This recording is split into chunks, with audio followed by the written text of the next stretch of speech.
비자가 너무 어려워지는 거 아니냐, 트럼프 정부가 너무 들어서면은 뭐 아무것도 안 되는 거 아니냐 이렇게 생각하시는 분들이 있는데 현실은 그렇지 않습니다. 왜냐하면 트럼프 정부 사위가 쿠스너가 예전에 투자 이민을 하는 디벨로퍼였었어요, 미국에.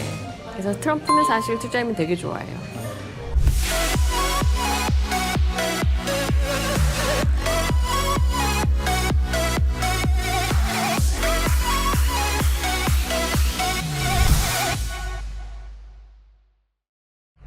네, 제가 오늘은 삼성동에 왔습니다. 지금 뭐 트럼프 2기 행정부 출범을 앞두고 트럼프가 이민 정책을 좀 반대하는 입장 아닙니까? 그래서 한국 사람들이 미국 이민 가는데 좀 어려움이 있다 이런 얘기도 있고 앞으로 또 어려워지지 않을까 이런 우려감도 있고 또 비자도 뭐 연말에 좀 잘 안 나온다 그런 얘기도 있고 해서 관련해서 좀 얘기 좀 나눠보려고 그리고 또 이민 전문가 또 사장님 만나서 좀 얘기 좀 들어보려고 합니다. 여기서 만나기로 했는데 카페에 계신지 모르겠네요.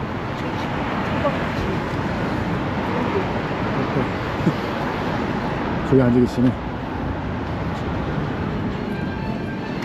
안녕하십니까.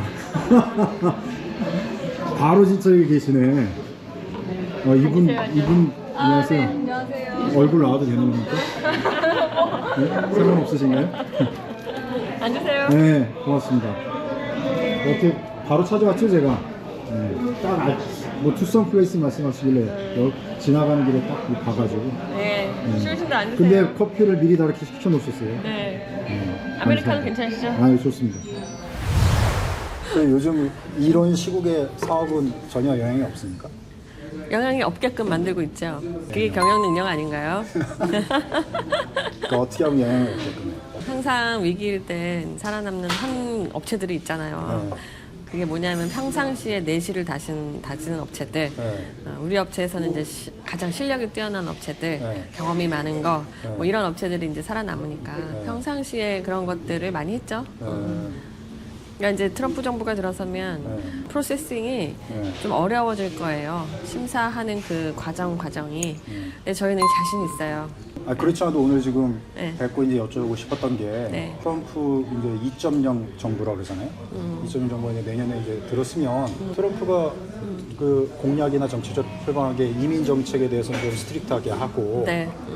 이렇게 이제 신규로 이제 진입하는 사람도 굉장히 엄격하게 한다. 이런 게 이제 알려져 있는 사실이잖아요. 그러다 보니까 이제 지금 미국 이민을 생각하는 사람들이 야 이거 우리 뭐 제대로 갈 수 있냐 이런 우려나 걱정도 있는 것 같은데 그런 거에 대해서는 어떻게 보세요? 근데 이제 커다란 틀은 바꿀 수가 없어요. 트럼프 혼자만으로. 왜냐면 미국은 엄연하게 하원 의원이 있고 상원 의원이 있고 그다음에 이제 뭐 여러 가지 법안들이 마련돼 있기 때문에 트럼프 혼자서 바꿀 수 있는 건 아니에요. 근데 단지 이제 기조가 그렇기 때문에 심사 과정이 굉장히 어려워질 것이다. 쉽게 말씀드려서 1시간 일해서 될 걸 2시간, 3시간 일해야 되는 분량이 나오는 거예요. 2년 동안 해야 될 일이 3, 4년으로 늘어날 수 있고 근데 그 과정을 이제 해낼 수 있는 곳은 살아남는 거고 해내지 못하는 곳은 무너지는 거죠. 트럼프가 강조한 거는 사실은 불법 이민이에요. 근데 많은 언론들이 이민이라는 단어로 하나로 다 이렇게 얘기를 하는데 사실은 불법 이민에 관해서는 단호하게 근절을 시키고 거절을 할 것이고 합법 이민은 지금대로 기조를 유지를 하되 이제 약간의 사각지대에 있으신 분들도 있고 자격 여부에서 문제가 되시는 경우도 있고 심사 과정에서 한번 체크해야 되는 경우도 있어서 심사를 조금 더 아주 집중적으로 보겠다라는 거죠, 과정을. 합법적으로 이민을 준비하시는 분한테는 그렇게 큰 영향이 없습니까? 그렇게 큰 영향은 없을 거예요. 근데 이제 다만 크리미널 레코드가 있으신 분들, 범죄 기록이 과거에 범죄라고 그래가지고 우리는 굉장히 막 심각한 범죄를 생각하는데 사실은 우리 벌금형으로 나올 수 있는 범죄 기록들 있잖아요. 예를 들면 음주운전이라든지 그 다음에 이제 사기, 또 뭐 때로는 이제 뭐 비즈니스 하시다 일어날 수 있는 경제 사범에 관한 이슈들 이런 것들에 대해서 과거처럼 좀 관대하지는 않을 것 같고 그 다음에 좀 흔한 사례가 원정 출산. 원정 출산에 대해서 엄청 싫어해요. 그 나라에서 태어났다는 이유만으로 시민권이 주어지는 거를 굉장히 불합리하다라고 생각하기 때문에 그런 기록이 있으신 분들은 좀 각별히 조심하셔야 된다. 그거를 없애지는 못할 거 아니에요. 지금 이미 시민권을 확보하고 있는 그런 분들한테 그렇죠. 시민권을 받고 있는 사람들한테는 적용하기 힘들겠지만 이제 앞으로 들어가실 분들이 그런 이슈가 있다라고 하면 앞으로 무슨 예를 들면 원전 출산을 계획한다든지 네, 또는 이제 앞으로 미국의 어떤 합법적인 비자를 받아서 들어가셔야 돼요. 이민 비자든 비이민 비자든. 근데 그런 기록을 가지고 있다 이러면 좀 힘들어지실 수 있죠. 그다음에 또 하나 우려되는 부분이 하나가 이제 SNS를 많이 뒤졌어요. 과거에 SNS 활동을 본인이 어떤 걸 했는지 그렇죠. 그런 걸 뒤진 이력이 있어요. 그래서 약간 이념적으로 공산주의 세력에 있으신 분들, 그런 국가에 방문 기록이 많으신 분들, 뭐 그런 분들에 대해서는 좀 제재가 있을 것 같아요. 그런 쪽에 그 과거에 우리나라 이런 시위하다가 뭐 그런 것도 좀 문제가 될 수도 있겠네요. 잘못하면. 그렇게까지 디테일하지는 않을 텐데. 그런 거는 이제 뭐 민주화 시위 뭐 이력이 될 수도 있겠지만 거기에 따라 이제 다르겠죠. 그런 거 말고 직접적으로 뭐 중국과의 뭐 어떤 거래가 있다든지 뭐 이랬을 때 좀 문제가 될 수 있죠. 이제 실제적으로 바이든 정부 시절에는 약간 사각지대에서 뭐 이렇게 적용하면 좀 다르게 볼 수 있고 이렇게 하면 좀 다르게 할 수 있는 거를 조금 더 유리하게 이렇게 좀 만들어가면서 이민을 할 수 있었던 게 있다면 앞으로는 그런 거는 좀 어려워진다고. 근데 바이든 정부도 마찬가지였어요. 바이든 정부도 마찬가지? 뭐 이렇게 유리하게 하지 않고 거기 또한 굉장히 그 과거보다는 조금 디테일하게 많이 봤었는데 이제 원정 출산이라든지 어떤 공산당 가입 여부 중국 사람들의 경우 이런 거는 심하게 보진 않았었어요. 네. 이제는 그런 부분은 조금 볼 것 같습니다. 그러면 그런 거를 도와주는 사업을 하시는 분 입장에서는 조금 더 시간이 더 걸리고 네. 조금 더 디테일하게 많은 거를 좀 신경을 써야 되는 그런 상황이 되는 것 같아요. 맞아요. 네. 그러니까 그런 거를 서비스를 받으시려고 생각하는 사람들도 그런 거는 좀 감안을 하고 가야 감안은 하셔야 돼요. 네. 시간이 더 걸리고 네. 조금 행정적 네. 서류 같은 것도 더 철저하게 준비. 근데 사실은 이게 제가 항상 말씀드리지만 모든 것들이 다 수요와 공급의 원리지만 미국에서 이미그레이션이 없어질 수가 없거든요. 왜냐하면 굉장히 경제와 국가를 운영하는 데 밀접한 관계가 되어 있기 때문에 없앨 수는 없어요. 근데 모든 국가에서 사실 내가 조금 더 나은 미래와 또 먹고 사는 거, 자식들의 교육 이런 걸 생각해서 공통적으로 다 미국을 가시려고 그래요. 그러다 보니까 앞으로 이미그레이션이 절대 쉬워지지 않아요. 점점 더 어려워지는 거는 팩트예요. 그래서 뭐 조금 기조가 바뀌거나 과정이 조금 힘들어진다 하더라도 어차피 미래에 있을 일이기 때문에 가급적 긍정적으로 생각하시는 게 낫지 않을까? 네, 그렇게 봅니다. 거기에 요즘은 이제 한국 같은 경우 지금 탄핵 정국으로 계엄 이후에 탄핵 뭐 이런 이슈가 되고 지금도 막 사회적으로 좀 시끄럽다 보니까 최근에 뭐 비자도 잘 안 나온다는 얘기도 있고 그거 좀 설명을 좀 한번 해주시죠. 이제 그때 어떤 상황이 펼쳐질지 모르니까 미국이 이제 대사관이 클로징 했었었죠. 비자를 한번 비자 발급을 안 하면. 중단하는 거를 클로징 했었는데 그거는 일시적인 거였었고요. 계엄 선포했을 때 네, 지금은 계속 하고 있어요. 이제 비자라고 그랬을 때 우리가 아는 이런 장기적으로 따야 되는 temporary 비자, 뭐 permanent residence 비자 이렇게 있지만 일반적인 분들은 뭐 이스타 신청이라든지 전자 여행 허가서죠. 또는 뭐 B1, B2라든지 뭐 여러 가지가 있잖아요. 그걸 일단 일시적으로 중단했었죠. 지금은 정상적으로 진행되고 있습니다. 지금은 그냥 그 이전하고 별다른 관계 없다. 뭐 미국 여행 가거나 하여튼 전혀 문제 없어요. 뭐 지사 발령 나서 뭐 비자 관련된 그런 업무들이 차질을 빚는 건 아니다. 그런 건 이후에. 아니에요. 근데 만약에 또 이런 현상이 발생한다 그러면 일시적으로 중단할 수는 있죠. 2차 계엄 벌어지면은 그런 부분에서도 굉장한 영향을 받을 수 있겠네요. 예, 잠시 스탑할 수 있어요. 만약에 계엄 상태가 계속 지속됐다면은 그게 그 중단도 좀 지속이 됐었겠네요. 왜냐면은 여기 파견되어 오신 그들은 미국인들은 미국 시민권자잖아요. 미국 시민권자들은 어디를 가든 간에 첫 번째 보호 대상이에요. 근데 계엄이라는 게 사실은 단어가 군인이 포함하고 있기 때문에 무슨 일이 일어날지 모르는 상황이잖아요. 그러니까 대사관들의 입장에서는 각국 대사관들은 미국뿐만이 아니라 잠시 문을 닫을 수밖에 없어요. 그건 우리나라도 마찬가지인데 다른 나라에서 그렇죠. 이런 일이 있다면 한국 마찬가지죠. 입장에서도 한국 대사관에서도 어떻게 될지 모르니까. 그러니까 이게 빨리 해제가 되고 뭐 그나마 해서 다행인데 그래서 다행이죠. 만약 이게 지금까지 지속됐다고 하면 엄청난 타격이 됐을 거예요. 약간 정치적인 얘기지만 모든 게 스탑되어 있기 때문에 사실 정부랑 새로 집권한 트럼프 정부랑 앞단에서 많은 얘기가 오가야 될 문제들을 좀 놓치는 건 없지 않아 있죠.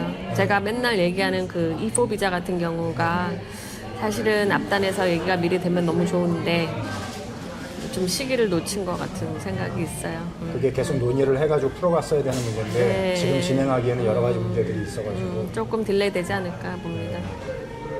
그럼 지금 그 이민이든 비자든 관련해서 진행하시던 분들이 뭐 요즘 같은 상황으로 인해서 좀 중단하시거나 아니요, 그런 전혀 안 건 없어요? 그러세요. 계속 예, 예. 진행하시고 네, 오히려 이민 같은 경우는 영구적인 비자를 딸려시는 분들은 딱 두 카테고리예요. 한국이 너무 경제적으로 안정되어서 아이들한테 어떤 더 나은 세상을 보여주고 교육을 받을 수 있게 하기 위해서 따시는 경우랑 굉장히 또 불안하거나 상황이 안 좋을 때, 경제적인 상황이 안 좋을 때 또 많이 또 가세요. 이런 상황에서는 오히려 또 이민을 생각하는 사람이 또 늘어날 수도 있겠네요. 네, 달리 생각을 해보면 짜증나는 사람들이 많아서 그렇지. 네, 뭐 여러 가지 이슈입니다.